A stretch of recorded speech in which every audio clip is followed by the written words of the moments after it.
Assalamualaikum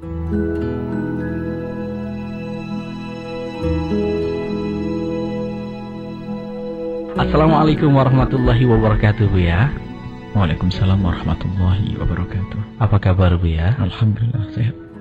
Semoga para pendengar semua dimanapun berada juga senantiasa dijaga oleh Allah. Amin. Amin, amin. Semakin kuat kokoh iman. Amin. Semakin rindu kepada keridhaan Allah Subhanahu wa taala. Amin. Ya Rabbal alamin. Baik, Bu ya, adapun topik pagi ini mengenai pacaran, HTS, hubungan tanpa status. Ini pergaulan yang terjadi di remaja kita, anak muda kita. Ini bagaimana mengarahkan mereka, menggiring mereka, memberikan pemahaman agar mereka tidak melanggar Allah Subhanahu wa taala. Ya. Langsung dijelaskan saja, Bu ya. Bismillahirrahmanirrahim. Assalamualaikum warahmatullahi wabarakatuh. Waalaikumsalam warahmatullahi wabarakatuh. Alhamdulillah wassalatu wassalamu ala Rasulillah Sayyidina Muhammad bin Abdullah wa ala alihi wa ashabihi wa mawalah. Amma ba'd. Berbicara tentang pacaran atau hubungan tanpa status atau hubungan yang tidak sah. Sebelum kita belajar atau kita lanjutkan atau kita mulai, maka perlu yang kita hadirkan pada kesempatan ini adalah insyaf. Yuk kita mendengar dengan hati nurani, bukan hanya dengan syahwat dan akal kita. Artinya, siapapun dari kita yang saat ini lagi berpacaran sekalipun, ayo kita letakkan hawa nafsu kita menghadap dengan hati kita. Dan berpikir cerdas dengan akal kita. Akal dan hati yang dibimbing oleh syariat Nabi Muhammad sallallahu alaihi wasallam. Karena kita ingin mencari kemuliaan. Akan tapi seindah, sehebat, benar seperti apapun sebuah kenyataan, jika diterima oleh hati orang yang sombong, hati orang yang tidak insyaf, ia tidak akan bisa diterima. Jangankan sesuatu yang keluar dari lidah seorang hamba seperti kami, yang keluar dari mulut Nabi langsung pun ternyata ditolak oleh Abu Jahal dan orang yang semacamnya. Maka mari kita tata hati kita. Termasuk Anda yang barangkali saat ini juga berpacaran, mari kita dengar ini semuanya. Kita harus tahu baik. Sekarang pertanyaannya, apakah yang pertama, mungkin ada 5 pertanyaan. Yang pertama adalah, apakah cinta itu dilarang atau tidak? Ini pertama. Yang kedua adalah, apakah pacaran itu? Yang kedua, kenapa kita dalam hadis Nabi dan juga firman Allah, kita harus menjaga mata kita, termasuk telinga, masalah qaddul basar. Ini harus kita fahamkan. Bahasanya kemudian serta itu dari mana sebab zina? Ini yang keempat. Yang kelima adalah bolehkah kita menghayalkan lawan jenisnya misalnya? Nah, baik. Ini yang harus kita bahas tuntas. Nanti orang akan sadar jika kita bahas secara tuntas, dia akan sampai kepada kesimpulan, oh begitu. Kenapa ulama mengatakan pacaran adalah haram? Nah, yang mengatakan pacaran tidak haram, dia akan ditentang oleh hatinya sendiri karena dia paham hatinya. Baik, kita berbicara tentang cinta. Apakah cinta itu dilarang? Cinta bukan dilarang, bahkan cinta adalah yang sangat dihimbau dan dianjurkan. Yang dilarang adalah bermaksiat. Orang mencintai, mungkin seorang laki-laki jatuh cinta dalam bahasa kita. Akan tapi itu sebatas cinta, tidak boleh dilanjutkan dengan sesuatu yang lainnya. Sehingga dikatakan di saat orang itu mencintai, kok bisa dia menahan diri, maka saat itu adalah mulia daripada orang yang tidak mencintai lalu menahan diri. Nah, sampai digambarkan dalam sabatun yudhillumullah yawmaladilla illadilluh. Nah, di saat ada satu orang, dan ada 7 payung Allah yang akan diberikan kepada hamba-hamba Allah, yang di saat itu tidak ada payung lagi kecuali payung Allah, perlindungan khusus dari Allah di padang mahsyar di hari kiamat. Di situ disebutkan ada seorang laki-laki, baik kan, yang merindukan perzinaan, diajak zina oleh seorang yang cantik jelita, dan dia punya pangkat dan punya harta. Lihat, kira-kira seperti apa? Kalau yang mengajak sempurna, akan tapi dia menolak. Lihat, maka di saat itu mempunyai kemuliaan. Jadi yang namanya mencintai itu adalah wajar dan bukan sesuatu yang terlarang. Akan tapi bagaimana kita menyikapi cinta itu? Kalau tiba-tiba orang jatuh cinta, atau bahasa kita kagum dahululah. Kekaguman itu bukan sesuatu yang terlarang. Akan tapi kekaguman yang syar'i, ada standarnya. Kalau kagum kepada sesuatu yang tidak jelas adalah unik. Kita harus mengagumi mungkin sesuatu karena mungkin solehannya. Memang dia cantik satu sisi. Akan tapi setelah itu, setelah cantik apa yang harus kita lihat? Dan setelah itu apa yang harus kita lakukan? Bukan kita turuti dengan dengan tindak lanjuti dengan khayalan, dengan kita memberikan muqaddimah perzinaan, tidak. Akan tapi jika ada seseorang ada kecenderungan ketertarikan, maka dia melangkah menuju yang halal. Itu yang diinginkan. Akan tapi kalau dituruti dengan sesuatu yang haram, maka itu adalah haram. Maka itu. Jadi cinta bukan sesuatu yang terlarang. Bahkan disebutkan nih, bahkan dia katakan yang dikukuhkan di dalam kitab ulama, para ulama bahwasanya kalau ada orang meninggal dunia gara-gara jatuh cinta, gandrung, kalau orang jatuh cinta, mencintai seseorang, kemudian dia menjaga dari yang haram agar tidak terjerumus dari haram. Haram itu macam-macam, bukan saja zina, urusan hatinya tidak melintaskan di dalam hatinya bayangan dan hayalannya. Dia menjaga itu, setiap ingat dia tersakiti sampai dia matinya mati syahid. Nah ini akan kenapa? Dia telah menjaga, berjuang melawan hawa nafsunya. Padahal semestinya kalau dia mencintai, dia akan berusaha untuk mendekat, menggoda sampai dia mendapatkannya. Tapi tidak, dia tahu dirinya mencintai. Justru karena dia mencintai, dia akan menghindar. Mulai dari tidak ingin melihatnya, mulai tidak ingin menyebut namanya. Takut apa? Terjerumus dalam dosa. Tapi cinta bukan dimusnahkan begitu saja, tapi dibarengi dengan permohonan dan doa kepada Allah serta usaha yang baik.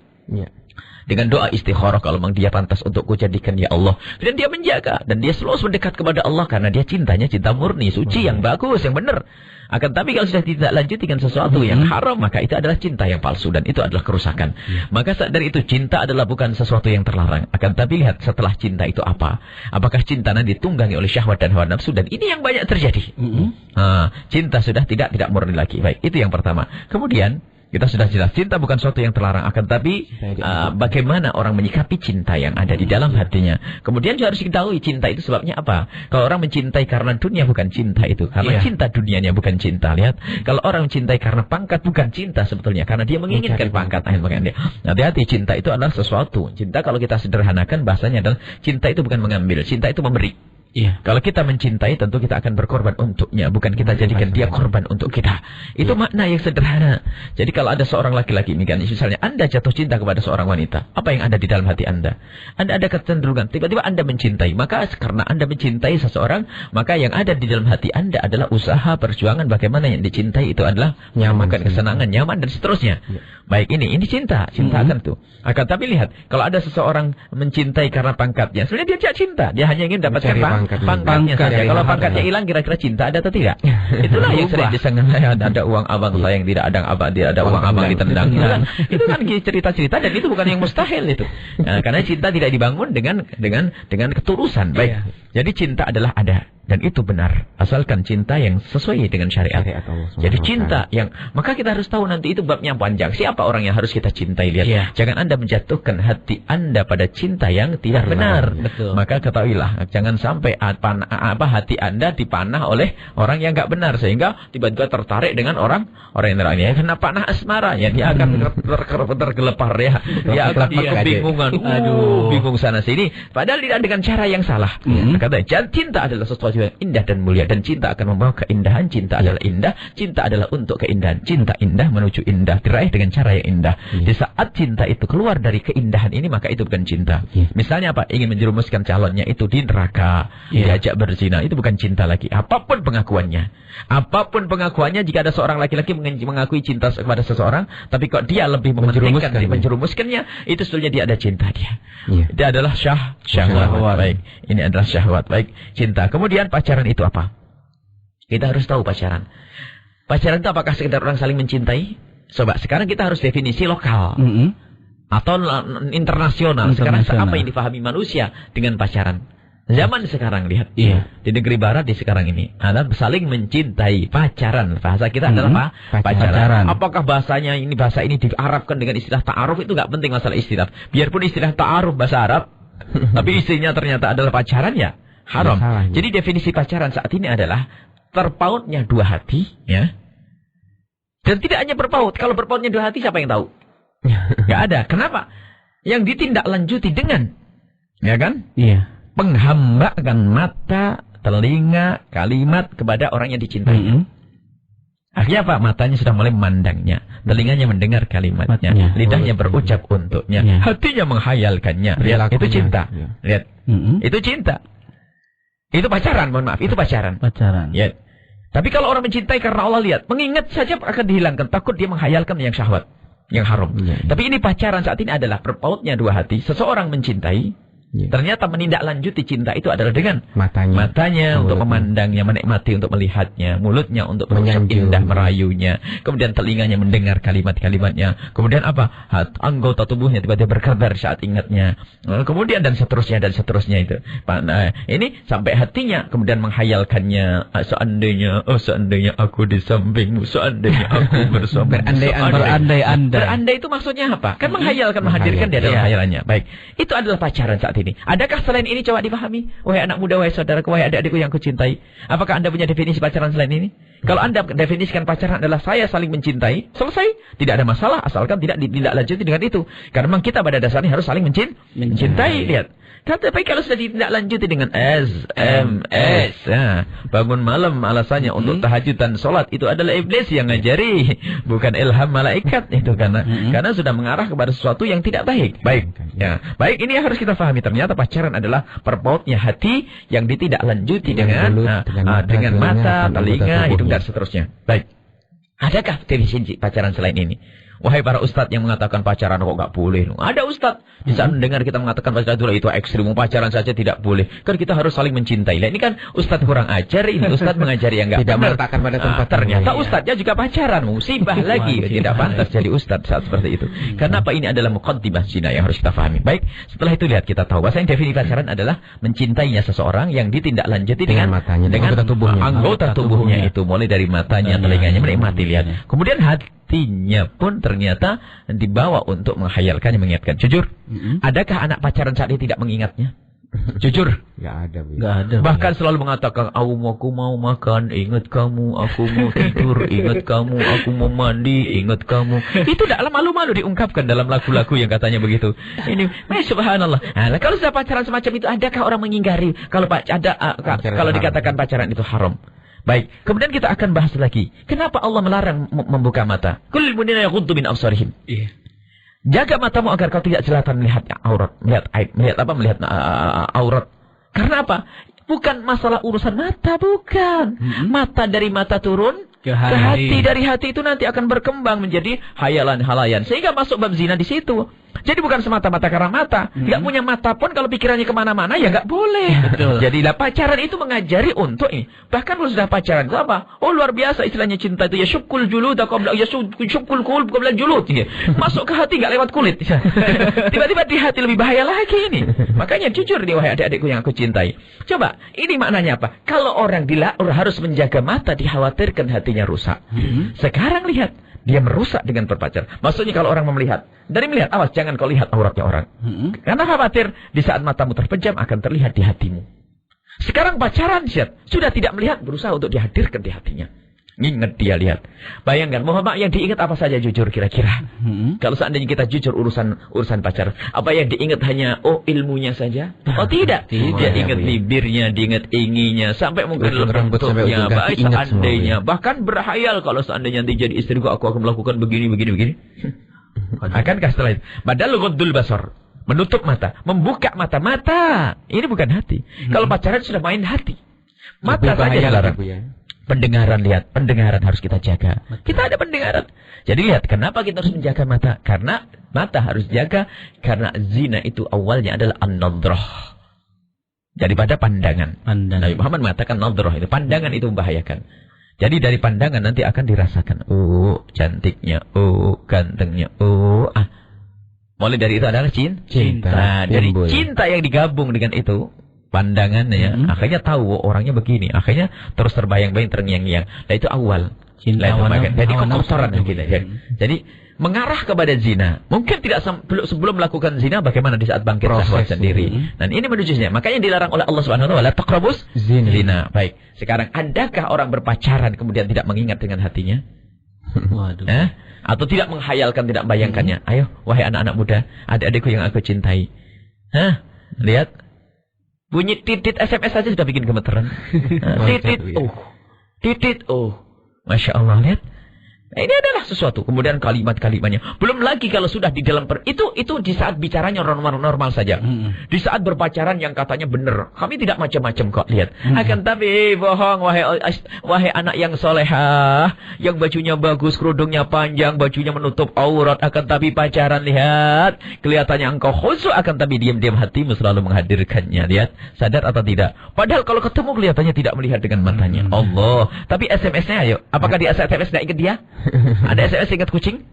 Ingat kemeong? Tidak, pasti mengingat dia dan segala apa yang ada pada dia. Lihat, ini harus jujur wahai adik-adikku ya, ini khususnya anak muda. Jadi dengan berpacaran ini kita menghadirkannya secara otomatis. Sementara kita dilarang untuk mengumbar mata kita, khawatir nanti hadir di hati kita. Sekarang malah kita undang di hati kita.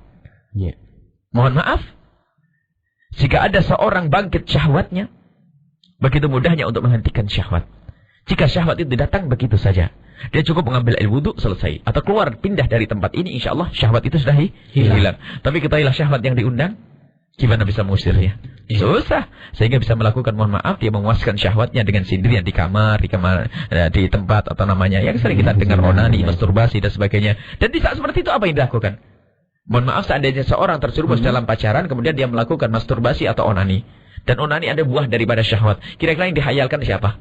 Apakah dia berhayal, mohon maaf, dia bersenggama dengan kucing atau binatang? Tidak. Pasti menghasilkan orang itu. Kan? Apakah ini tidak dikatakan sesuatu yang haram? Haram. Baik. Inilah, lihat. Ini proses baik. Jadi adik-adikku, yuk kita bicara, kita cerna.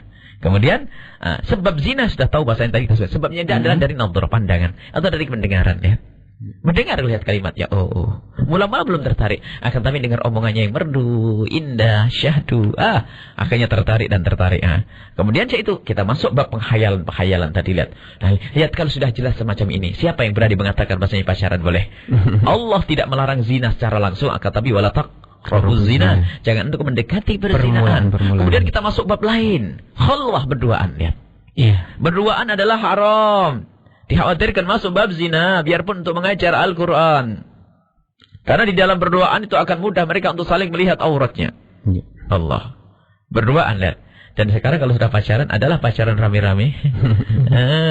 Cari yang gelap-gelap. Berduaan, ngobrol. Biarpun lihatnya takut, lihat. Akhirnya telepon. Telepon, lihat. Nanti kita masuk bab telepon. Telepon, lihat, Al-Quran melarang. Fala takhdu'na bil qawli fayatma'al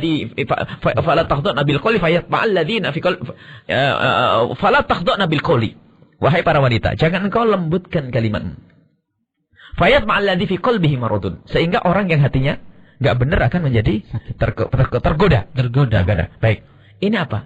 Para wanita itu kalau ngomong itu jangan sampai membuat omongan yang menjadikan fitnah, syahwat orang lain.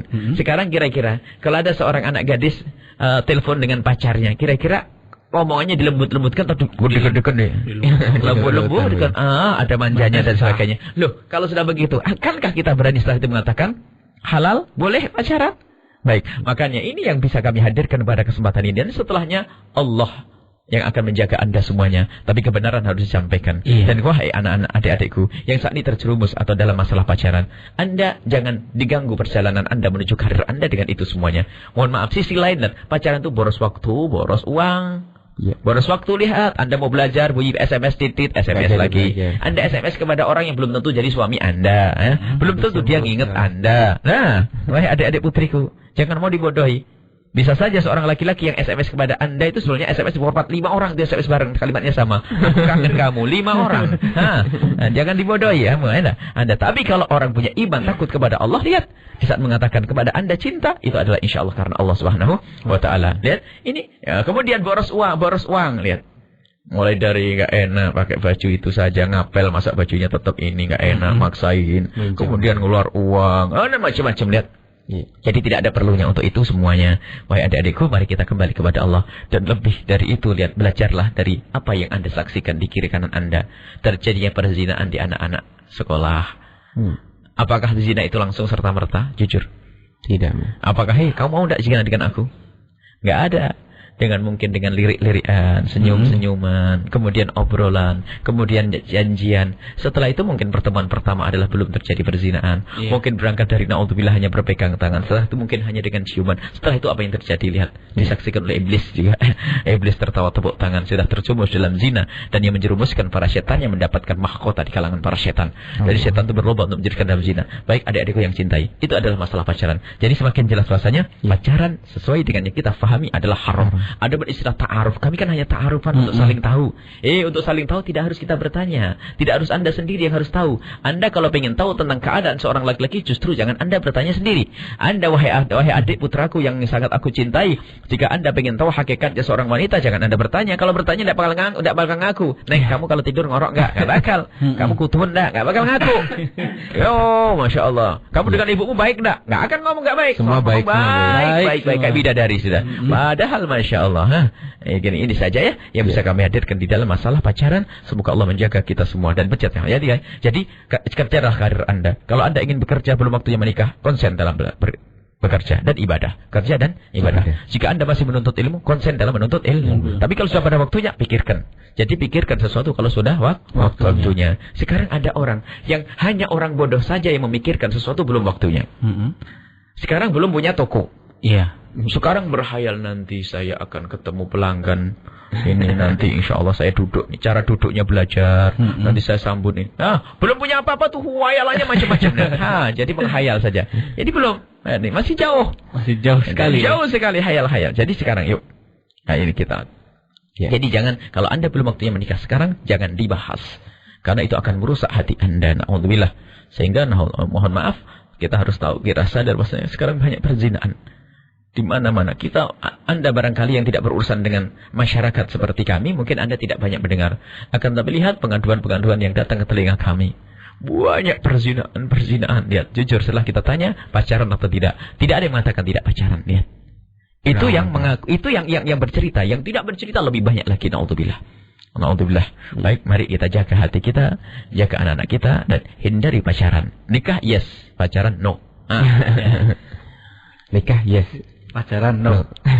Baik Bu ya, terima kasih atas keterangan yang disampaikan tadi. Subhanallah ya. Jadi intinya keinsafan nih yang perlu dibangun ya setelah kita. Memang fitrah seorang itu untuk menyintai aja. Iya, untuk mencintai lawan jenisnya. Iya, bagaimana menempatkan cinta yang benar ya. Betul. Dan tidak bermaksud. Baik, kita menyapa di line telepon yang sudah bergabung. Halo, assalamualaikum. Waalaikumsalam warahmatullahi wabarakatuh. Iya, Ibu. Allahumma sholli ala sayyidina Muhammad wa ala ali sayyidina Muhammad. Allahumma sholli wa ala Dengan Ibu siapa di mana?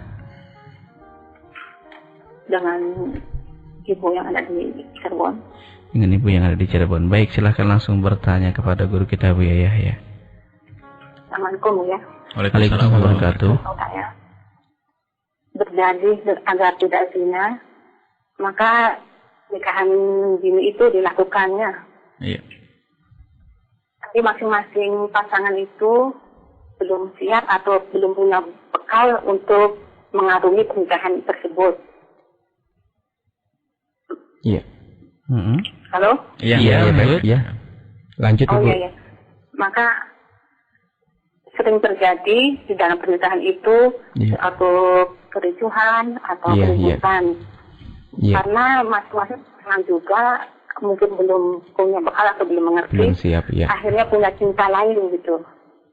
Iya. Nah, untuk kiat dari pernikahan dini itu yang belum punya bekal apa gitu. Baik. Agar tidak terjadi perceraian di pernikahan dini itu. Itu aja. Wassalamualaikum warahmatullahi wabarakatuh. Waalaikumsalam warahmatullahi wabarakatuh. Baik, satu penelpon kembali. Kami sapa karena cukup 2 penelpon, kami akan bagi 2 SMS, 2 Facebook dan Yahoo Messenger. Baik, kita menyapa. Halo, assalamualaikum. Halo, assalamualaikum. Waalaikumsalam warahmatullahi wabarakatuh. Passwordnya Ibu? Allahumma sholli ala sayyidina Muhammad wa ala ali sayyidina Muhammad. Allahumma sholli wa sahbihi. Suaranya agak keras lagi Ibu. Iya, ini. Dengan Ibu. Ingin Mas juga. Ini dengan Ibu siapa di mana? Assalamualaikum Kang Ajay. Waalaikumsalam wabarakatuh. Dengan Ibu Aan ini? Iya, Ibu Aan. Ini Buya, Assalamualaikum. Waalaikumsalam. Silakan langsung bertanya. Mau tanya ini, waktu pengajian malam tuh, anak ibu kan nggak bisa datang. Jadi yang namanya ijazah atau itu. Tadi malam kan ngedengerinnya di radio, cuma radionya hilang-hilang terus. Jadi pengen tahu jawabannya itu, yang ada yang tanya masalah ijazah kan nggak bisa berangkat, tapi itu anak ibu. Ibu tinggal di mana? Tinggalnya di mana, Ibu? Ibu tinggal di Gunung Cirebon, Bu ya. Gunung. Bisa ya ke Gunung radionya tidak. Oh, streamingnya mungkin. Oh iya, apa Bu? Maaf, streamingnya. Iya. Terus yang kedua itu ibu kan ngerjakan sholat tuh kadang-kadang kesiangan gitu. Maksudnya pengen sholat malam kan bangunnya kadang-kadang jam 3:30 kan gak keburu ya mandi jadi nyampe jam 4 kurang seperempat gitu. Jadi yang harus dikerjakan sholat malam tuh yang itu tuh apa? Yang didahulukan ya? Iya, yang didahulukan kan. Kalau jam 4 kurang itu kan waktunya udah pendek sekali. Terus misalkan ibu kan kerja bareng-bareng sama suami ya Bu ya. Masalah ini jualan. Jadi kalau bangunnya malam misalkan 2:30 tuh, ibu kan yang sholat malam gitu.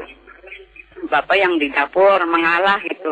Tapi maksudnya tuh dapat enggak itu pahalanya, itu kasihan kan sama-sama bareng-bareng itu. Misalkan ibu ngerjakan sholat malam tuh pahalanya dapat enggak gitu. Suami itu gitu. Iya. Terus satu lagi nih Bu ya, kita kan di dapur terus.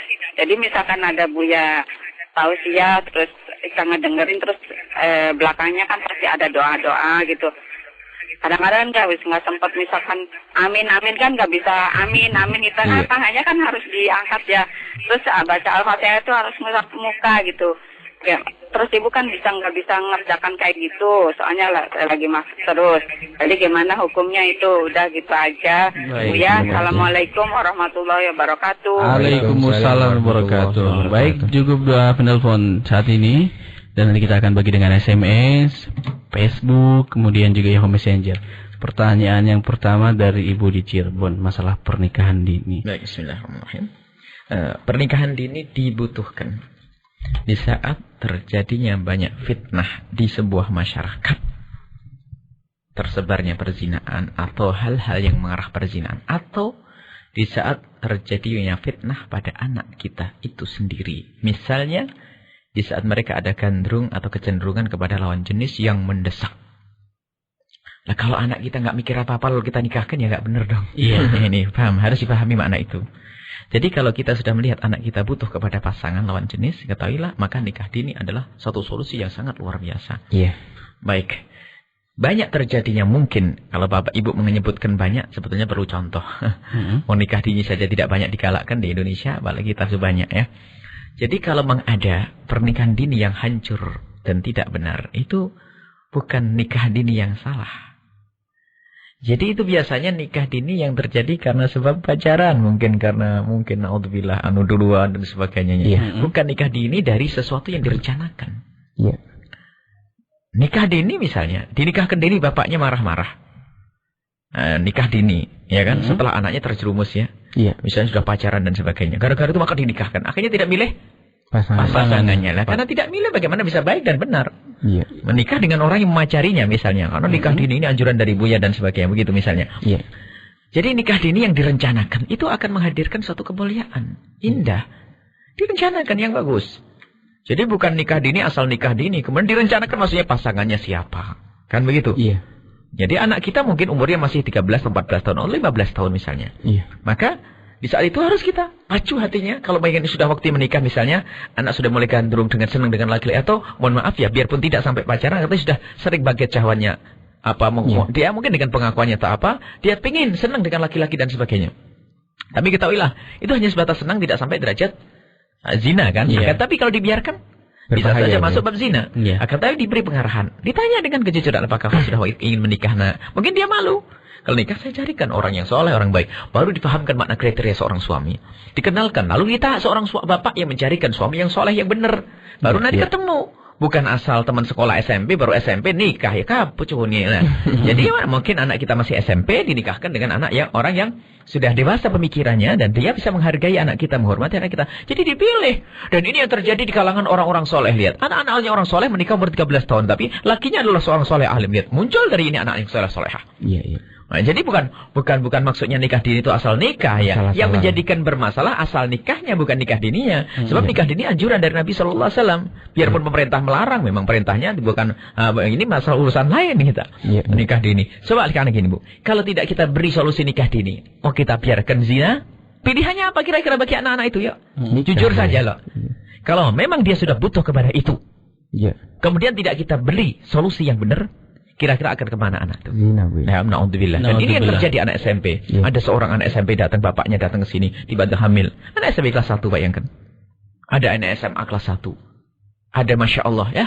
Ini banyak kejadian begini. Kenapa itu semuanya terjadi? Karena memang orang menentang banyak. Uniknya orang tua. Nikah dini belum siap. Oh, kalau zina siap.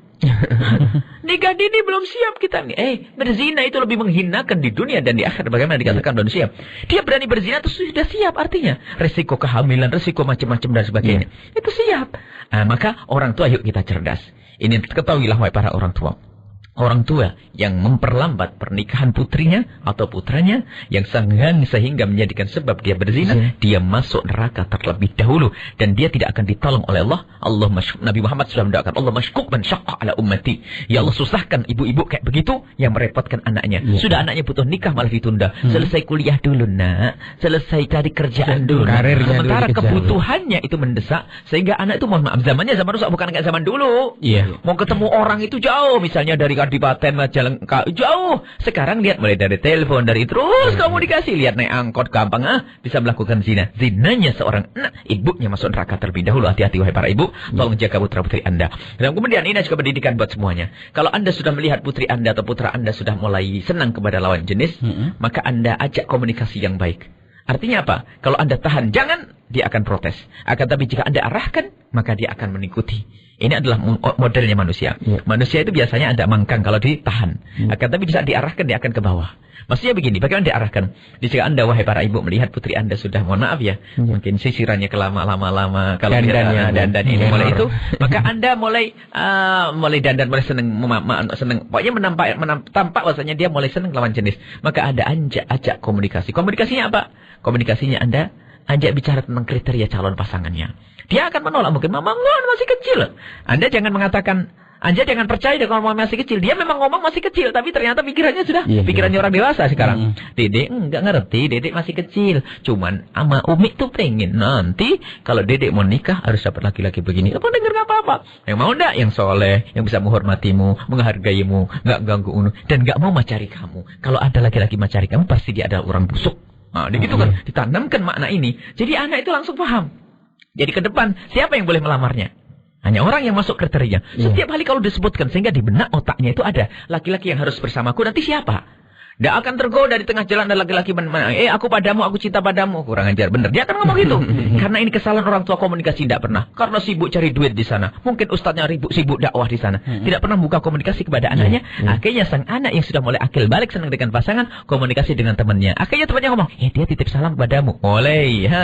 Akhirnya masuk ini. Jadi tolong wahai para orang tua, Anda punya kewajiban. Bukan hanya Anda melahirkan, ngasih makan. Itu saja akan tapi mendidik dari sisi ini. Yang adalah penting. Jadi kita ada silsilah pendidikan wahai ibu, mendidik anak sebelum lahir, mendidik anak saat lahir, mendidik anak setelah lahir, mendidik anak mulai berbicara, mendidik anak mulai akil balik, mendidik anak di saat melanggar. Ada lagi nanti semuanya harus mendidik. Saat melanggar pun kadang-kadang kita salah, sudah anak itu jatuh ditimpakan tangga lagi. Musibah kadang-kadang kita, anak itu gak benar kita masukkan ke jerusalem lagi. Gara-gara kita memberi solusi sang salah karena kita tidak punya ilmu pendidikan yang benar. Allah alam bisawab. Jadi harus cerdas saja, jadi orang tua harus benar cerdas memantau anaknya. Betul sekali. Baik, pertanyaan kedua dari Ibu Aan ya. Waktu pengajian malam, anaknya tidak bisa hadir. Baik, masalah ijazah, ibu mendapatkan ijazah. Yang di rumah putri ibu mendapatkan ijazah biarpun tidak hadir, insyaAllah. Karena hadirnya baik. Di ijazahnya diberikan kepada yang hadir dan yang tidak hadir. Yang biasa hadir majelis, insyaAllah dapat. Karena ijazah diserahkan. Jadi macam-macam ijazah, ada yang langsung, ada yang melalui buku, ada yang melalui pesan. Boleh, ijazah ibu amalkan saja. Ijazah Thariqah Alawiyah. Kalau Bang Anda ingin dan itu yang di Majelis Al-Bajaz ini mendapatkan ijazah itu semuanya. Iya. Baik. Terus yang kedua mengerjakan sholat malam Bu ya, bagaimana? Baik, Masya Allah, ibu yang baik, subhanallah. Suami istri harus seperti itu, tolong menolong dalam kebaikannya. Ini adalah keindahan sebelum keindahan di akhirat. Semoga banyak orang seperti ibu dan bapak ini. Jadi sekarang banyak ini. Itu masalah berat bisa bertahajud bersama. Akan tapi perlu dibagi. Ibu kalau bangun jam 4 berarti ada waktu setengah jam. Maka ambillah waktu sholat yang paling penting adalah sholat tahajudnya, kemudian sholat hajatnya, kemudian sholat istikharahnya, kemudian sholat witirnya. Itu utamakan. Ibu sholat hajat 2 rakaat. Tahajud 2 rakaat. Hajatnya 2 rakaat. Ya. Istikharahnya 2 rakaat. Witirnya 3 rakaat.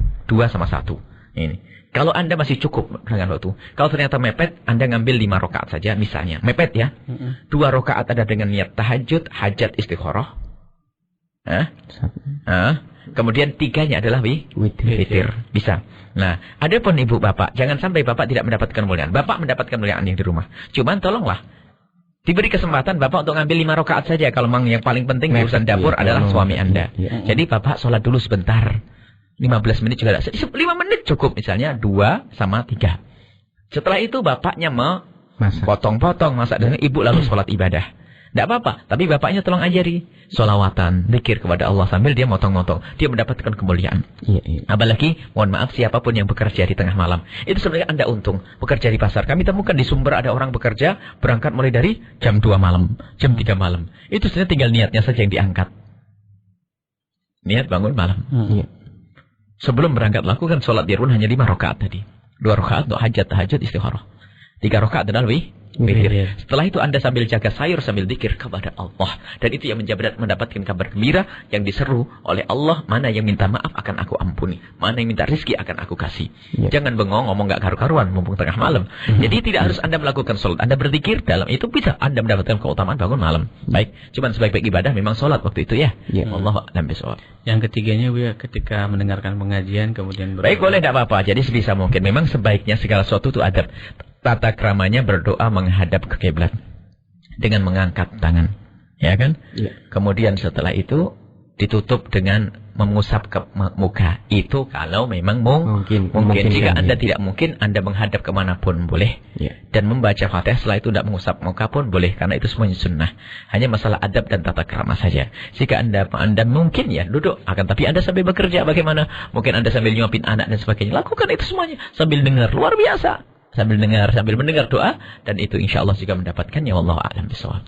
Baik Bu ya, terima kasih atas jawabannya. Kita beralih ke SMS. Silakan Kang Ozi, ini langsung disapa di SMS yang sudah bergabung. Dari SMS 0534. Assalamualaikum warahmatullahi wabarakatuh. Waalaikumsalam warahmatullahi wabarakatuh. Bu ya, bagaimana cara mencari jodoh yang sesuai dengan syariat? Dan jika kita selalu menutup rasa suka kita dengan laki-laki dan tidak pernah tahu, akhirnya tidak ada yang berani melamar. Gimana Bu ya? Seorang wanita, itu sering pertanyaan, dan itu adalah bisikan setan. Apa yang Anda sampaikan, mohon maaf, karena kami cinta kepada Anda yang bertanya. Bisikan setan itu seperti itu. Kalau kamu diam tok di rumah, nanti siapa yang melamarmu? Banyak orang yang setiap harinya pacaran sampai 50 tahun tidak nikah-nikah ada kok. Kurang apa dia? Peliharaan melakukan zina sana sini juga tidak nikah. Urusan memberi jodoh itu Allah. Nah, akan tapi Anda mengadulah kepada Allah. Baik. Nanti kalau diem tok sama memendam rasa, nanti nggak ada yang melamar. Itu juga bisikan iblis yang kedua. Memendam rasa adalah kemuliaan. Kalau masalah nikah, melamar tanpa harus urusan rasa-rasa.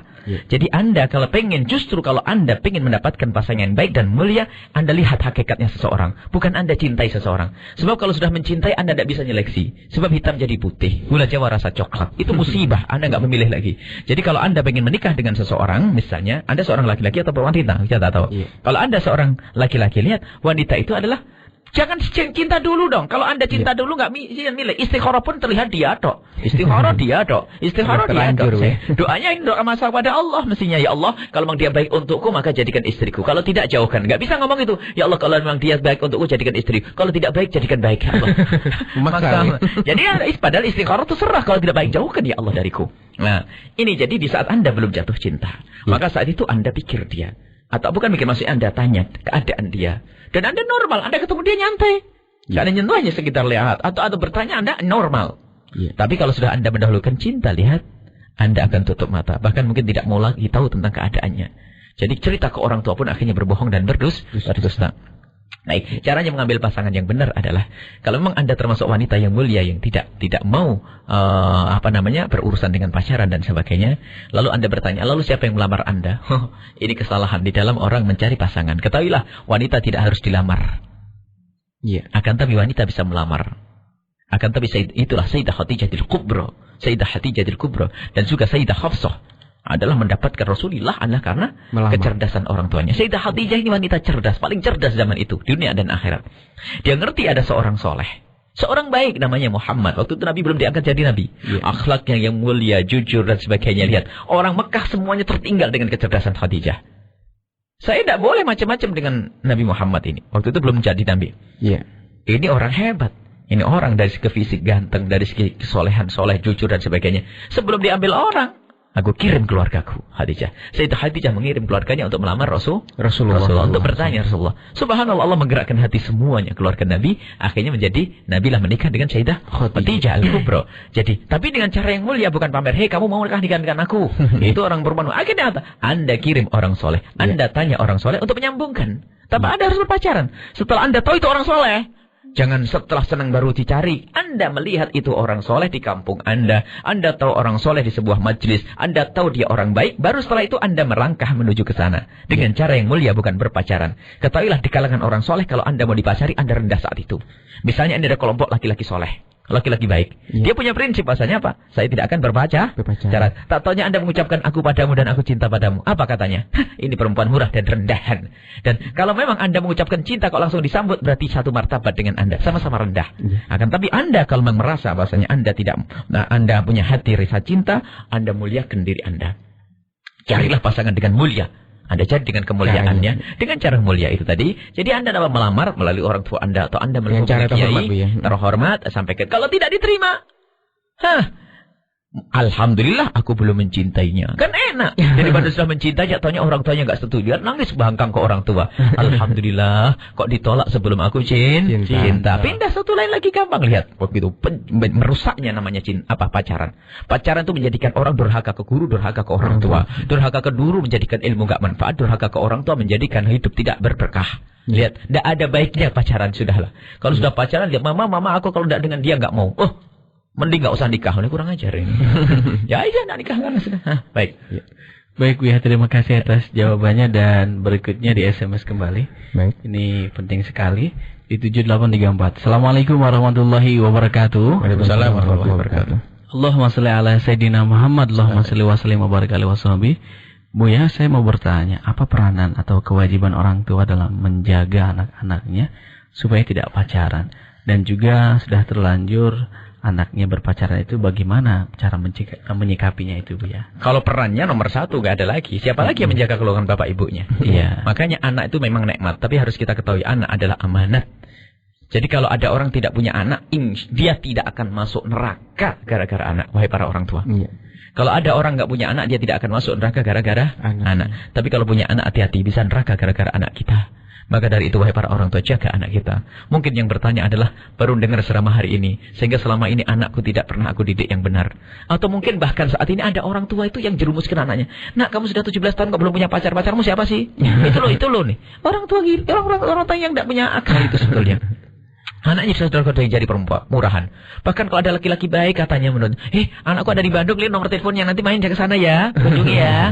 Ini aku titip hadiah untuknya ya. Titipkan anak laki-laki, awas ya. Akan dicuri nanti itu hatinya. Akhirnya menjadilah anak wanita murahan. Baik, apa yang tanyakan tadi? Gimana? Sebentar, Upaya wah itu ada. Anda menjadi apa? Peran Anda penting. Peran orang tua sangat penting. Ketahuilah, rusaknya anak orang tua yang tanggung. Kalau memang orang tua tidak mendidik. Tapi kalau kita sudah didik dengan cara yang benar, maka ketahuilah itu urusannya dia. Kalau sudah baik, Anda mendidik yang benar, Anda sambungkan ke orang yang benar, Anda sering ajak komunikasi. Baik, kalaupun Anda hanya menasihati, sudah terlanjur pacaran kok Anda nasihati tok, belum beres, Anda masih dituntut tuntut di hadapan Allah. Yang pertama, jika anak sudah terlanjur seperti itu, Anda banyak istighfar kepada Allah karena Anda taidor atas nikmat Allah.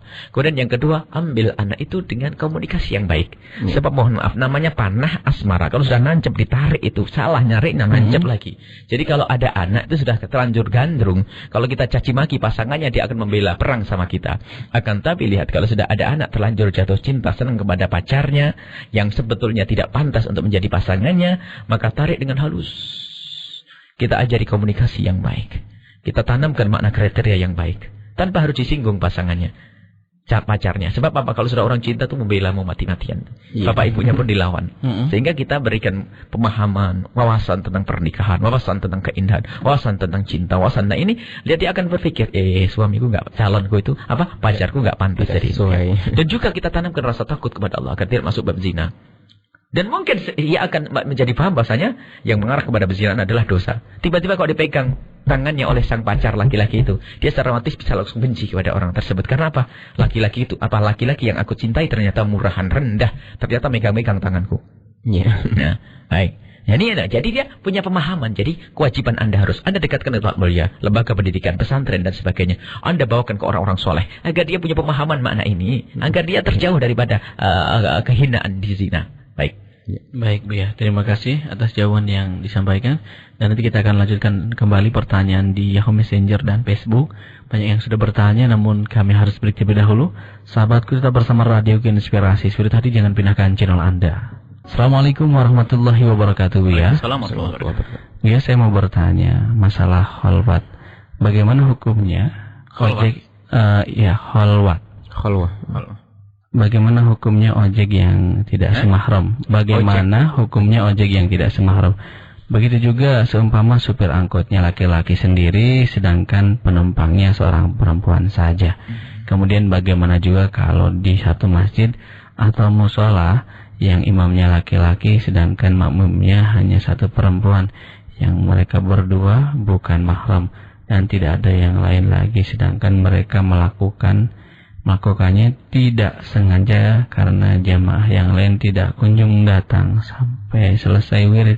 Itu bagaimana Bu ya? Mohon jawabannya. Baik, bismillahirrahmanirrahim. Yang pertama, kita harus tahu masalah khalwah. Khalwah adalah berduaannya seseorang, berduaan laki dengan perempuan yang lawan jenis, laki perempuan yang bukan mahramnya. Itu baru disebut sebagai khalwah. Yang haram, biarpun untuk mengajar Al-Quran. Dan ukuran khalwah itu seperti apa? Di saat memungkinkan dia itu dengan berduaan untuk melakukan sesuatu yang diharamkan. Mungkin bisa pegang-pegang, nggak ada yang tahu. Ya, sehingga mengarahkan pandangannya itu dengan sebebas-bebasnya. Maka itu masuk bab khalwah yang haram. Jadi ukuran khalwah itu seperti apa? Dianggap khalwah berduaan laki dengan perempuan yang diharamkan adalah jika seandainya dia ingin melakukan sesuatu yang haram, di saat itu dia bisa itu. Baik, itu adalah khalwah. Baik. Termasuk di dalam musola, kalau hanya berduaan, kira-kira bisa enggak kalau berciuman di situ? Mungkin atau tidak? Di berduaan, musola nggak ada orang lagi. Mungkin Bu ya. Mungkin. Di dalam mobil?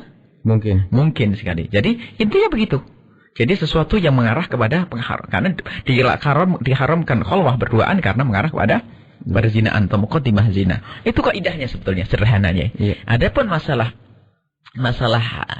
ikhtilat bercampur itu nanti berbeda, kita harus paham. Kalau ada laki dengan perempuan berkumpul itu tidak haram jika memenuhi syarat. Yang pertama adalah semuanya sama-sama menutup aurat. Yang kedua, semua sama-sama menjaga mata. Yang ketiga, tempatnya terhormat. Ya, tempatnya terhormat, ini yang ketiga. Kemudian yang keempat adalah yang dibicarakan di sesuatu yang terhormat. Yang kelima, tidak dempet-dempetan.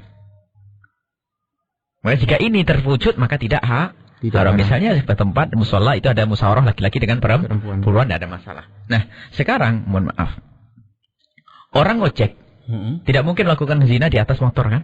Iya kan? Iya. Akan tapi dempetan atau tidak? Dempetan. Maka di sisi itulah yang menjadi tidak diperkenankan. Jadi kalau nggak ada orang ojek misalnya bisa, ya hampir tidak. Kalau cowok-cowok tengah jalan ya ketahuan orang kan, ibaratnya begitu. Jadi, akan tapi yang menjadi haram bukan karena berduanya, karena tidak disebut sebagai khalwah, akan tapi disebut sebagai berdempetan, berkumpulnya laki dengan perempuan yang Yang di situ tempe. Karena berdempetan itu sendiri adalah termasuk bab yang haram. Jadi itu beda. Jadi mengojek dengan menempel adalah haram. Dan wahai saudaraku yang Anda tukang ojek, ketahuilah, jika Anda menjaga yang haram, maka Allah akan memberikan yang halal. Dan wahai adik putriku, jika Anda menghindar dari mengojek semacam itu, lihat, Allah akan menolong, mengirim suami yang bakal menjemput Anda setiap saat. Cuman permasalahannya kita tuh melanggar. Alasannya pas susah, gak ada ini, maka tidak ditolong oleh Allah. Sehingga tiap hari ngojek melanggar terus. Dan yang tukang ojek pun lalu marah dengan Ustaz. Oh gini aja ngojek kok haram. Nah, karena Anda begitu maka jadi tukang ojek selamanya. Musibah. Jadi Anda sadari bahasanya ini haram kalau Anda dengan perempuan misalnya. Karena apa? Berdempetan itu. Tidak bisa dipungkiri masalah ini. Dempetan. Makanya apalagi hadir pengajian ke Al-Bahjah. Kalau yang mahram nggak usah datang adik-adikku. Jika yang memonceng Anda adalah bukan orang mahramnya. Kecuali kisah darurat. Ya. Kisah darurat apa? Anda seorang ojek dan Anda sudah menghindar dari wanita. Tak tanya ada perempuan terhormat di situ. Nggak ada lagi yang bisa menolong, mau jalan kaki lebih bahaya. Anda antarkan secepatnya sambil minta ampun kepada Allah biarpun itu dosa. Tapi kalau dia berjalan dengan alasan mohon maaf saya tidak mau ngojek, maka naik becak lebih aman daripada naik ojek. Dari sisi tidak dempetan kan naik becak ya. Nah ini baik. Jadi kalau Anda misalnya ngojek termasuk mohon maaf, mungkin Anda seorang laki-laki mau bonceng perempuan, menjadi bisa, kenapa di saat ada orang sakit minta diantarkan ke rumah darurat. Tidak ada lagi yang terkena Anda bonceng dan sepeda motor ya. Tapi kalau mau pengajian pengajian Al-Bahjah ya, laki perempuan boncengan. Kadang-kadang izin ke sama mamanya. Sebab kalau sudah isian pengajian, mau kajian Pak Buya. Nah, nggak ada ibu, jangan diizinkan putri Anda disebut laki-laki untuk pengajian ke Buya. Ini jadi, itulah wahai para penanya yang dimuliakan oleh Allah. Ini penting ya. Jadi mohon maaf, wahai para tukang ojek yang mendengar suara ini, langsung hadirkan niat kepada Allah. Aku hanya ingin mendapat yang halal, tidak mau yang haram. Kemudian setelah itu, insya Allah Allah akan buka rezeki kepada Anda. Dan Anda wahai wanita-wanita yang selama ini ngojek terus kesana kemari, niatnya oleh Allah, aku ingin menghindar dari ini semua ya Allah. Insya Allah Allah akan mengirim kepada Anda sesuatu yang halal dan lebih indah bagi Anda. Permasalahannya adalah kita menyerah dengan dosa, sehingga Allah tidak tolong kita. Wallahu a'lam bishawab. Sekarang jujur, banyak tidak perempuan yang sekarang diantar jemput sama suaminya? Banyak. Atau diantar jemput oleh anaknya? Banyak. Nah itu ditolong oleh Allah. Allah bisa tidak menolong Anda yang setiap hari ngojek?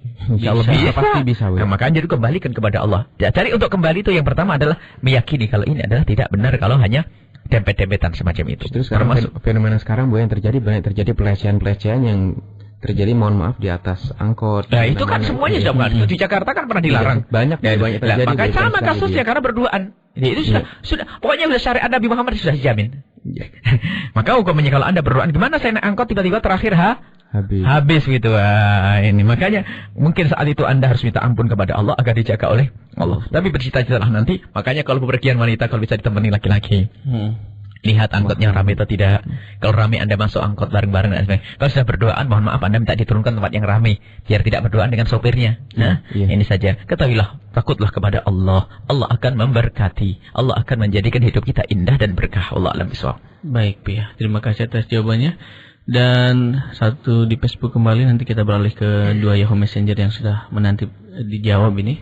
Jawab semua dari rekan-rekan yang ada di Bogor. Baik, satu pertanyaan di Facebook ada Kang Tasdikin. Assalamualaikum warahmatullahi wabarakatuh. Sallu ala Nabi Muhammad. Buya, mohon maaf, bagaimana cara mengingatkan seorang yang kami kenal di sini adalah seorang yang punya pengaruh, atau Ustadz. Satu dia duda, sekarang lagi pendekatan dengan seorang janda, dengan sering menemui dia dan sering mengajak jalan-jalan berdua. Mohon diberi cara buat kami menyampaikannya dengan santun, biar mengingatkannya. Yang pertama, tidak pantas. Murid saja tidak pantas, apalagi Ustaz. Mohon maaf jika ada Ustaz yang mendengar. Murid saja tidak pantas, apalagi Ustaz. Karena di dunia ilmu agama Nabi Muhammad sallallahu alaihi wasallam. Jadi kalau murid ada, kalau orang awam melakukan itu adalah dosa. Kalau santri adalah lebih dosa. Kalau Ustaz lebih dosa lagi. Jadi tidak semestinya, apalagi berjalan-jalan. Alhamdulillah, Masya Allah. Ustaz modern ini. Ustaz Masya Allah. Kalau ada Ustaz macam itu, pertama ibu doain yang. Kemudian setelah ibu doain, ingatkan secara benar. Suruh cepat menikah saja. Tidak seperti itu. Pendekatan. Ustaz kok buat pendekatan kayak begitu nih Ustaz? Bagaimana? Kan begitu. Siapapun dia kalau melakukan pendekatan dengan seperti itu. Pendekatan tidak cukup kenal siapa orang solehah, cepat nikah, selesai. Kalau perlu, hari itu kalau duda istrinya meninggal belum dikubur, menikah lagi, menjadikan sebab kemuliaan istrinya. Tapi kalau sampai berpacaran dan sebagainya, naudzubillah. Itu bukan ustaz. Sebenarnya suri toladannya di mana? Kalau ustaznya pacaran, kira muridnya gimana? Kalau ustaznya pacaran kayak begitu, muridnya tahu kira-kira seperti apa. Bisa dosanya lebih gede, bukan bisa mencontoh, otomatis. Nyontoh yang baik itu yang susah, kalau nyontoh jelek mah paling gampang. Itulah. Jadi Anda mengingatkan saja langsung, tidak usah khawatir. Kalau memang Anda merasa tidak nyaman karena posisi Anda bisa kirim surat cinta. Assalamualaikum Ustaz yang aku hormati, gini. Mohon maaf mungkin saya salah pandang salah ini. Saya mendengar dari ini bahasanya pacaran adalah nggak baik gini. Tapi saya dengar bahasanya Ustaz kok punya hubungan begini. Ini demi cintaku kepada Ustaz saya ingatkan. Semoga Ustaz tetap dimuliakan oleh Allah begini. Sampaikan, selesai. Baik. Itu baik. Baik Bu ya, terima kasih dan kita beralih ke Bogor, Baranang Siang yang sudah bertanya dari sahabat Dani.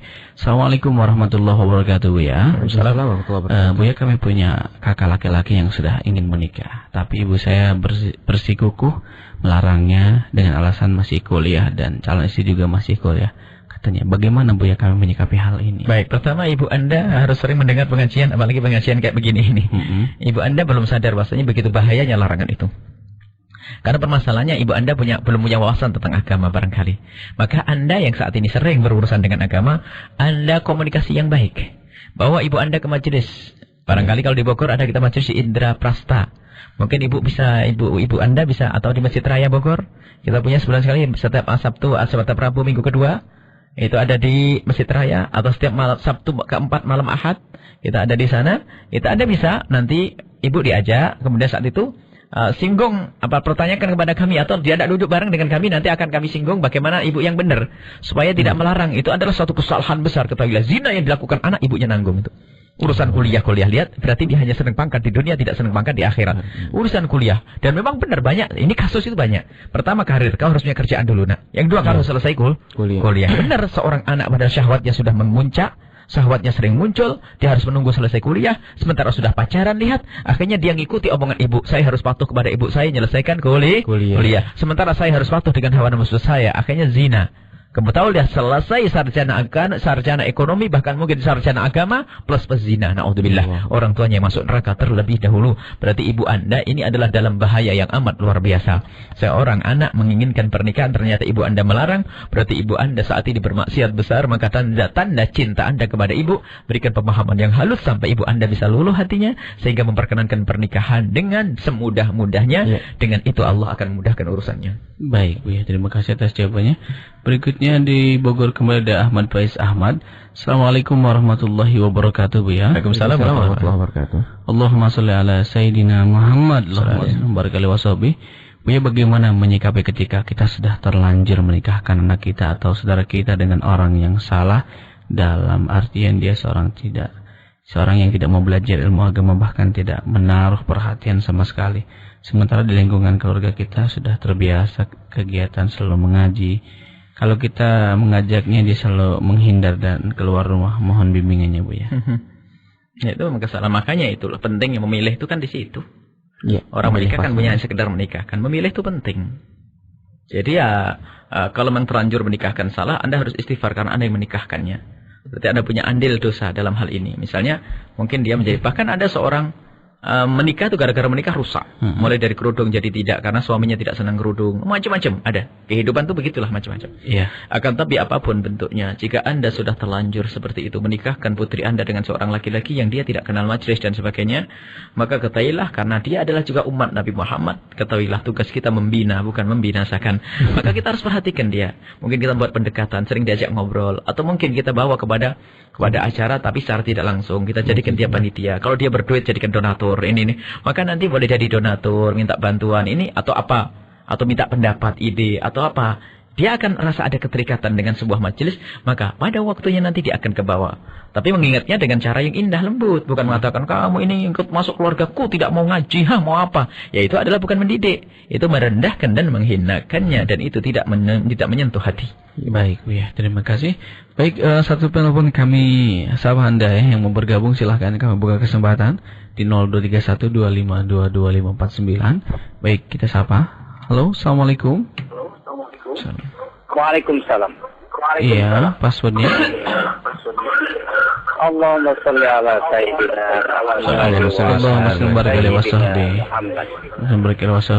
Mohon maaf Bapak Ibnu Abbas, radio monitor di rumahnya bisa dikecilkan terlebih dahulu, suaranya feedback. Iya, udah. Iya, baik. Silahkan langsung bertanya kepada Buya satu pertanyaan. Assalamualaikum Buya. Waalaikumsalam warahmatullahi wabarakatuh. Dan Bang Aja ya. Iya. Mudah-mudahan Buya sekeluarga dan Radioku sekeluarga panjang umur dan jaya. Amin. Allahumma amin. Maaf ini Buya, saya mau bertanya di luar tema. Bagaimana Buya uraikan dulu bahwa sholat bisa digabung seperti tadi yang Buya ucapkan. Bagaimana kalau pada saat mengeluarkan korban sekalian ekah pada Idul Adha itu? Apakah boleh? Kemudian ini ada satu cara, kedua-duanya memang bagus dilaksanakan, tapi satu dilaksanakan, yang satu ketinggalan, yaitu antara zikir sholawat dan baca Quran. Karena dia tidak bisa baca Quran dan tidak apa, jadi yang banyak dibaca itu sholawat terus. Tapi sebaliknya ada yang hafid Quran, kurang aja sehari-hari. Apa boleh seperti itu kedua-duanya tanpa keseimbangan gitu? Iya. Baik. Cukup Bapak? Ya, demikian Buya, terima kasih. Wassalamualaikum warahmatullahi wabarakatuh. Waalaikumsalam warahmatullahi wabarakatuh. Silakan biar langsung dijawab. Yang pertama tadi uraian mengumpulkan sholat sunnah tadi. Baik, bismillahirrahmanirrahim. Masalah korban itu memang khilaf di antara ulama. Jumhur pendapat yang dikukuhkan dalam mazhab Imam Syafi'i, yang namanya korban tidak boleh digabung dengan akikah. Iya. Ada yang dinukil, kalau nukil antara Ibnu Hajar dengan Romli ada perbedaan, atau Imam Rafi dengan Nawawi. Salah satu mengatakan bahwasanya bisa digabung. Antara kurban dengan akikah bisa digabung. Akan tapi kebanyakan ulama mengatakan tidak bisa digabung. Kalau tidak salah Imam Rafi'i atau Imam Romli. Imam Rafi'i atau Imam Romli mengatakan bahwasanya akikah dengan kurban bisa digabung. Akan tapi jumhur kebanyakan ulama mengatakan ini tidak bisa digabung dalam hal ini. Karena ini semua adalah ibadah yang dikukuhkan. Kurban adalah sunnah yang dikukuhkan. Kemudian akikah juga sunnah yang dikukuhkan. Begitu juga misalnya yang namanya sholat rawatib ya. Sholat rawatib qabliyah duhur tidak bisa digabung dengan sholat sunat yang lainnya, nggak bisa. Akan tapi yang boleh digabung adalah sholat yang satu martabat. Martabatnya seperti martabat sholat sunat mutlak. Karena sholat hajat itu adalah martabat mutlak. Istikharah martabat mutlak. Tahiyatul masjid martabat mutlak. Mutlak itu bisa digabung. Makanya kalau sholat fardu digabung dengan sholat sunat nggak bisa. Tapi kalau orang tahiyatul masjid, lihat sholat fardu tok dapat pahalanya tahiyatul masjid. Jadi inilah masalah korban mengada khilaf. Jadi Anda jika mendengar boleh digabung, itu juga pendapat ulama dalam mazhab Imam Syafi'i. Tapi yang dikukuhkan dalam mazhab Imam Syafi'i tidak boleh. Kemudian pertanyaan kedua? Yang kedua mengenai zikir Bu ya. Ada yang Masya Allah, zikir semuanya bagus. Kalau ada orang menekuni sholawat saja bagus, Al-Quran saja bagus. Akan tapi ketahuilah semuanya ada tempatnya. Dan sesuatu akan menjadi utama kalau sudah pada tempatnya. Lihat, biarpun dia orang hafal Al-Quran, lihat setelah Assalamualaikum semestinya baca Astaghfirullah, Subhanallah, Alhamdulillah, Allah Akbar, ayat kursi dan sebagainya. Bukan pertama Al-Quran Assalamualaikum, Alif Lam Mim ya. Bukan di tempatnya. Semuanya ada tempatnya masing-masing. Ibnu Athaillah As-Sakandari dengan kecerdasan menangkap Allah itu lawana anwa'al ibadati. Lama alim Allah lawana laka anwa'al ibadati. Setelah Allah tahu engkau itu suka bosan, hamba ini suka bosan, maka Allah memodel-model ibadah. Jadi itu dengan bermacam-macam ini agar kita tidak bosan. Sesaat kita istighfar, sesaat kita tasbih, sesaat kita sholawat. Dan kemudian zikir yang paling tepat adalah zikir yang sesuai untuk pemenahan hatinya. Misalnya, kalau Anda ternyata orang kikir, pelit, maka Anda menyebutlah nama Allah yang Maha Pemurah. Kalau Anda orang yang sombong dengan harta, sebutlah maha besarnya Allah, ya mutakabbir, ya mutakabbir. Hanya Allah yang pantas seperti itu, bukan aku. Ya kan? Kalau Anda ternyata tidak punya kasih sayang kepada anak, sebut ya Rahman, ya Rahim, ya Rahman, ya Rahim, ya Rahman, ya Rahim, agar hati itu luluh. Karena sesuai dengan penyakit kita. Karena penyakit kita hadapkan dengan kemuliaan Allah Subhanahu wa Ta'ala. Maka bagaimana yang benar? Lakukan zikir sesuai dengan tempatnya masing-masing. Ya kan? Iya. Nah, memang zikir di dalam sholat adalah boleh. Akan tapi masa salawatullahi amin langsung astagfirullahaladzim di dalam sholat lah ya. Tidak batal memang. Tapi bukan di tempatnya. Setelah waladhdallin amin baca surat kan begitu. Jadi ada tempatnya masing-masing. Waktu sujud kita lihat, kalau Anda waktu sujud mestinya baca Rabbiyal A'la. Anda baca surat Yasin boleh. Akan baik apakah seperti itu ibadah? Iya. Sah, sholatnya sah, baca surat Yasin. Hanya tempatnya. Akan tapi semuanya sesuaikan dengan tempatnya. Baik, tapi bagi orang yang mohon maaf baca Al-Qur'annya repot nggak bisa, tapi kok bisanya sholawatan, maka bagus dia memperbanyak sholat kepada Nabi Shallallahu Alaihi Wasallam. Baik, semuanya adalah utama. Yang tidak benar adalah yang nggak pernah melakukan itu semuanya. Baik, ya. Terima kasih dan memang waktu yang sudah di penghujung acara. Sebetulnya banyak sekali pertanyaan dari para pendengar yang bertanya. Namun mohon maaf kami tidak bisa menyapa semuanya. Baik di SMS, Yahoo Messenger, ataupun Facebook sahabatku ya. Silakan Bu yang mau disampaikan. Kesimpulannya adalah, mari kita memohon kepada Allah. Semoga dari kita semua yang mendengar ini bisa menginsyafi ini semua. Dan yang kedua, semoga Allah mudahkan kita jika ada di antara kita masih terjerumus dalam kesalahan-kesalahan yang kami sebutkan tadi. Semoga Allah mengangkatnya. Amin. Dan semoga Allah menggantinya dengan pernikahan yang mulia. Amin. Yang menjadikan mereka sebab bahagia dunia dan di akhirat. Dan semoga Allah mempermudah orang tua yang mempermudah urusan pernikahan anak-anaknya. Amin. Dan seperti yang disabdakan Nabi, yang mempersulit urusan pernikahan anaknya akan dipersulit urusan kehidupannya. Kefakiran akan melandanya. Kesengsaraan akan melandanya bagi orang tua yang mempersulit urusan pernikahan. Lihat Nabi yang bersabda dalam hadis yang diriwayatkan Imam Ahmad bin Hanbal, Allah masyukuk man syaqqa ala ummati. Allah mengerikan itu. Orang tua saat ini begitu, lihat Allah akan memberi kesengsaraan. Allah, karena Rasulullah yang mendoakan. Kenapa? Dia telah berbuat zalim kepada anaknya. Hati-hati, tolong dipermudah urusan pernikahannya. Dengan mahar yang gampang, persepsi yang gampang. Lihat, mempersulit itu bukan saja boleh dan tidak boleh. Akan tapi kadang-kadang boleh, ya sudah cepat nikah. Tapi makannya harus prasmanan, harus ada kiriman ranjang model begini, harus ini. Wah, ini musibah ini. Orang tua perusak ini ya. Semoga Allah menjaga kita semua. Dan Allah mudahkan segala urusan kita semuanya. Mari kita berdoa dari itu semua. Semoga dikabul hajat kita. Dibersihkan hati kita. Dijauhkan dari zina. Dan sebab zina. Dan semoga Allah memuliakan kita di rumah tangga. Kemuliaan yang sesungguhnya di dunia dan di akhirat, di mata manusia dan di mata Allah Subhanahu wa taala. Amin. Al-Fatihah. A'udzubillahi minasyaitonir rajim. Bismillahirrahmanirrahim. Iyyaka na'budu wa iyyaka nasta'in. Ihdinas siratal mustaqim. Shiratal ladzina an'amta 'alaihim ghairil maghdubi 'alaihim waladdallin. Amin ya rabbal alamin.